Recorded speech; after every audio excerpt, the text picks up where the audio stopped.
Les seniors, vous le savez, sont les plus fragiles face à ce virus. Dans son allocution, le chef de l'État leur a demandé de rester autant que possible chez eux.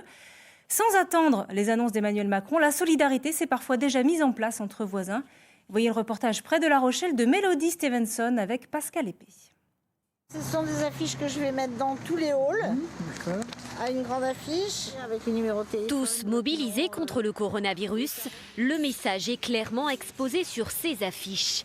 Agir ensemble et s'entraider entre voisins. Ici, on a un retraité. En haut, on a des gens qui travaillent, ce qui fait que les gens voient qu'il y a des choses à faire, qu'on peut parler à son voisin s'il a besoin d'aide ou de conseils. C'est un peu déjà le quotidien de Marie-Hélène. 2 fois par semaine, elle vient rendre visite à sa voisine, Morissette, âgée de 92 ans. Elle vit seule depuis le décès de son mari il y a 17 ans. Il est mieux dormi. Donc maintenant, on ne se fait plus la bise, on se sert pas. Voilà, on fait comme les Chinois.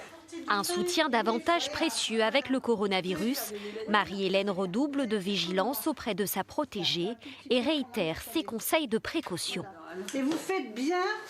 Faut bien entre les doigts, Ah oui, ça, bien sûr. Comme ça partout.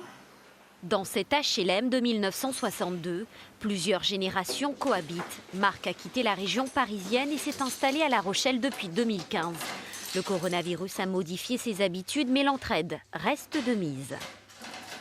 On a l'habitude de se faire la bise aussi entre voisins. Là, du coup, on évite. Mais bon, on essaye quand même de garder ce contact, cette proximité entre nous, quoi.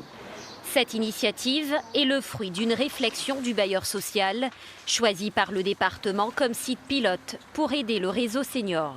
On a parmi nos locataires 160 locataires de 80 ans et plus. Et le coronavirus est l'occasion pour nous de mettre en œuvre ce programme et de promouvoir les réseaux de solidarité. Face au coronavirus, les personnes âgées sont les plus fragiles et les moyens d'action se multiplient, notamment la solidarité pour protéger nos aînés. Le